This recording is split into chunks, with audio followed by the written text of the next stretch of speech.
প্রশ্ন করা হবে, মাইয়েত শুনতে পারবে যে মানুষ চলে যাচ্ছে হেঁটে হেঁটে। দুজন ফেরেশতা আসবেন যাদের ব্যাপারে অন্যান্য হাদিসে বর্ণিত আছে। প্রথম প্রশ্ন করা হবে, তাকে উঠিয়ে বসানো হবে, মান রব্বুক, কে তোমার রব? পৃথিবীতে কেউ যদি শিরিক করে থাকে এবং শিরিকরত অবস্থায় মৃত্যুবরণ করে বিনা তওবায়, সে উত্তর দিতে পারবে না কে আমার রব। মান রব্বুক উত্তর তারাই দিতে পারবেন ইনশাআল্লাহ যারা পৃথিবীতে শিরিকবিহীন অবস্থায় মৃত্যুবরণ করবে। আর আমি অনেকদিন বলেছি, মানুষের চিন্তার মধ্যে শিরক হয়, যেটাকে আকীদাগত শিরক বলে। আমলের মধ্যে শিরক হয়, মানুষের কথার মধ্যে শিরক হয়। বেসিক্যালি এই তিন পদ্ধতিতে শিরক হয়ে থাকে। যেমন কেউ বিশ্বাস করে যে আল্লাহ বলতে কেউ নাই, নাউযুবিল্লাহ। কেউ বিশ্বাস করে যে মহাবিশ্ব আল্লাহ সৃষ্টি করেননি, বিগ ব্যাং থেকেই সৃষ্টি হয়েছে। কেউ বিশ্বাস করে যে আল্লাহ আছেন, আরো অনেক ইলাহ আছে। কেউ বিশ্বাস করে আল্লাহ ছাড়া কেউ রোগ ভালো করতে পারে, কেউ সন্তান দিতে পারে, আল্লাহ ছাড়া কেউ আমাকে পরকালে পার করিয়ে দিবে। এরকম চিন্তা চেতনা কারো যদি থেকে থাকে, এটা হচ্ছে বিশ্বাসগত শিরক। আমি কি বোঝাতে পারছি? কিছু আছে কর্মগত শিরক। যেমন কেউ আল্লাহ ছাড়া অন্য কাউকে সেজদা করলো, আল্লাহ ছাড়া অন্য কারো নামে কসম করলো, আল্লাহ ছাড়া অন্য কারো কাছে সন্তান চাইলো, আল্লাহ ছাড়া অন্য কারো কাছে দোয়া করলো, আল্লাহ ছাড়া অন্য কারো নামে নজর মানত করলো, আল্লাহ ছাড়া অন্য কারো নামে শপথ করলো এবং কুরবানি করলো। কুরবানি আল্লাহ রাব্বুল আলামিনের হালালকে হারাম করে দিল, আল্লাহর হারামকে হালাল করে নিল। তাকদীর, আল্লাহর তাকদীর, ভাগ্যকে অস্বীকার করলো। এমনকি আল্লাহর দ্বীনের জ্ঞান অর্জন করলো দুনিয়া পাওয়ার আশায়। নামাজ পড়লো মানুষকে দেখানোর জন্য, যাকাত দিচ্ছে, সাদাকা করছে মানুষের বাহবা পাওয়ার জন্য। মানুষ অনেক বড় আলেম, মুফাসসির বলবে, মুহাদ্দিস বলবে, শায়েখ বলবে, এই জন্য দ্বীনের প্রচার করছে, দুনিয়ার স্বার্থে দ্বীনের জ্ঞান অর্জন করেছে। এগুলো সবই শিরকের অন্তর্ভুক্ত, কর্মগত শিরক। আবার কিছু আছে কথার মধ্যে শিরক।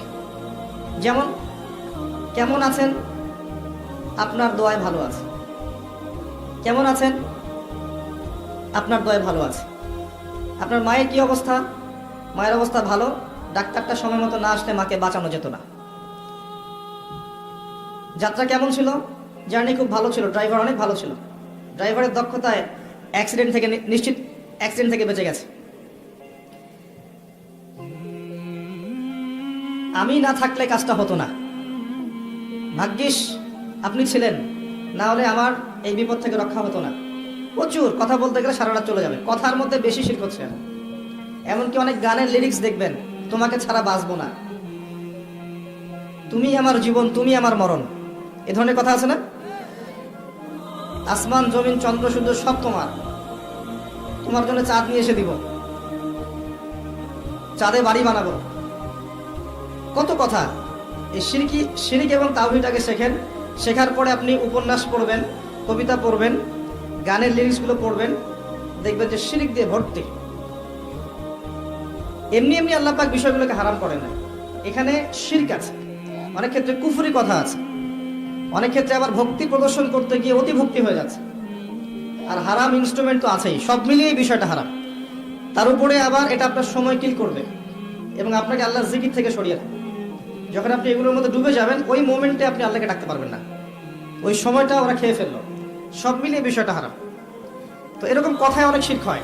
তো বেসিক কথা হচ্ছে, তিনভাবে শিরক হতে পারে: আপনার কথায়, আপনার কাজে এবং আপনার চিন্তায়।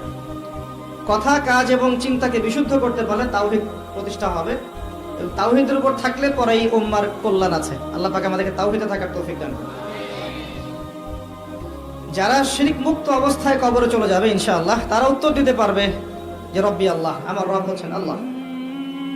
যখন দ্বিতীয় প্রশ্ন করা হবে, মা দীনুক, দুনিয়াতে যারা দ্বীন ইসলামকে ঠাট্টার ছলে গ্রহণ করেছে, হাসি তামাশানো, ইসলামের কিছু অংশ ভালো লাগে গ্রহণ করেছে, কিছু অংশ ভালো লাগে না গ্রহণ করে নাই, যতটুকু করলে কোনো সমস্যা হয় না করে, যেটা করলে সমস্যা হয় করবে না, ইসলামকে পরিপূর্ণ জীবন ব্যবস্থা রূপে বিশ্বাসই করে না, মনে করে ইসলাম এই যুগে চলে না, ওই যুগে চলতো, ইসলাম সেকেলে ব্যাকডেটেড, এখন আমরা আধুনিকতার সময় আছি ইত্যাদি, ইসলামের সব বিধান এখন আসলে প্রযোজ্য নয়, এগুলো আগে চলতো এখন হয়তো চলে না।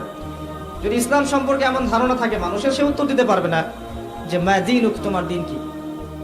যারা পরিপূর্ণরূপে ইসলামকে গ্রহণ করেছে মননে, ইসলাম একমাত্র জীবন ব্যবস্থা যেটা আল্লাহর কাছে গ্রহণীয়, এবং এখানে প্রত্যেকটা বিষয়ের সমাধান আছে। হ্যাঁ, আমি হয়তো আমল করতে পারছি না বা বাস্তবায়ন করতে পারছি না, কিন্তু আছে ইসলামের মধ্যে, এই আকীদা ঠিক আছে। আমল আপনি করতে পারবেনও না। এখন যে যুগ চলছে, এই যুগে আপনি পরিপূর্ণ ইসলাম পালন করতে পারবেন না। বড় গলায় বলে আসলে লাভ নাই, খুব বড় গলায় বলে লাভ নাই যে আমরা সবাই পরিপূর্ণ মুসলিম। যদি এটাই সত্য হতো তাহলে আমাদের আজকে অবস্থা হতো না। নাসুল্লাহ ফানাসিয়াহুম, তারা আল্লাহকে ভুলে গেছে, আল্লাহ তাদেরকে ভুলে গেছে। অনেক আয়াত আছে, আমি আস্তে আস্তে ওদিকে যাব। আজকে আমাদের যে অবস্থা পুরো বৈশ্বিক প্রেক্ষাপটে, এর পিছনে আমরা দায়ী। মূলত আমরা ছাড়া দ্বিতীয় কেউ দায়ী নয়। শত্রু, ইসলামের শত্রু যারা, তারা তো শত্রুতা করবেই, তাদেরকে দোষ দেওয়ার তো দরকার নাই। যে আপনার শত্রু, সে শত্রুতা করবে, সিম্পল। আমরা আমাদের কাজের কারণে যখন ওদেরকে সুযোগ করে দিয়েছি, তখন আমরা সবচেয়ে বড় অপরাধী। আলাইকুম আনফুসাকুম, আল্লাহ পাক বলেছেন, তোমরা নিজেরা নিজের নফসের আগে খবর নাও, নিজের নফসকে ঠিক করো। লা ইয়াদুররুকুম মান দাল্লা, যারা পথভ্রষ্ট হয়ে যাবে, এদের পথভ্রষ্টতা তোমাদের কোনো ক্ষতি করবে না। ইনিহতাদাইতুম, যদি তোমরা হেদায়েতের উপর থাকো। যদি তোমরা পরিপূর্ণ হেদায়েতের উপর থাকো, তাহলে যারা পথভ্রষ্ট হয়ে যাচ্ছে বা গেছে, এদের পথভ্রষ্টতা তোমাদের কোনো ক্ষতি করবে না। ইলাল্লাহি মারজিউকুম জামিআন, তোমরা সবাই একসময় আল্লাহর কাছে ফিরে যাবে। ফায়ুনাব্বিউকুম বিমা কুনতুম তা'মালুন, আল্লাহ পাক জানিয়ে দিবেন তখন তোমরা কি করেছো। এই আয়াতের মধ্যে সব কারণ এবং ওষুধ দেয়া আছে, সিচুয়েশনের কারণ দেয়া আছে, যে আমরা নিজেদের ফিকির করা বাদ দিয়েছি।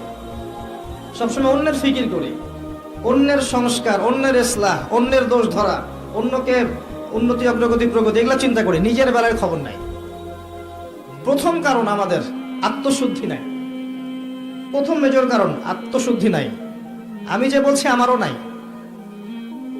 বড় গলায় কথা বলা সহজ, বাস্তবতা হচ্ছে এই, আমরা প্রত্যেকেই অপরাধী। বক্তা, শ্রোতা, আলেম, জালেম, যত মানুষ আছে আমাদের এখানে চারপাশে, সবাই পাপী, সবাই অপরাধী, এবং প্রত্যেকেই যার যার দায়িত্ব অবহেলা করেছে। আলাইকুম আনফুসাকুম, তোমরা আগে নিজেদের নফস ঠিক করো। যারা পথভ্রষ্ট হয়ে গেছে, ওদের পথভ্রষ্টতা তোমাদের কোনো ক্ষতি করবে না। আগে নিজে ঠিক হও। আমরা দেখবেন সবসময় মানুষের সংস্কারের চেষ্টা করি, মানুষের ভালো, মানুষের কল্যাণ, মানুষকে পথ দেখাতে চাই, নিজেই পথ পাই না। এটা বাস্তবতা। দেখবেন পৃথিবীতে মুসলিমদের যতগুলো কান্ট্রি আছে, যত সামরিক বাহিনী আছে, যত অস্ত্র আছে, যত সম্পদ আছে, যত জনবল আছে, এটা পৃথিবীর অন্য কোনো জাতির নাই, কোনো জাতির নাই। না ইহুদিদের, না খ্রিস্টানদের, না মুশরিকদের, কারো নাই। মরক্কো থেকে নিয়ে দেখবেন ইন্দোনেশিয়া পর্যন্ত পুরো চেইন, মনে হবে একটা চেইন রাষ্ট্র, সব মুসলিমদের, সবাই মুসলিম। মাঝখানে একটা রাষ্ট্র ইসরায়েল, ওই একটা রাষ্ট্রই সবকে ধুয়ে রেখেছে, ছেড়ে দিয়েছে।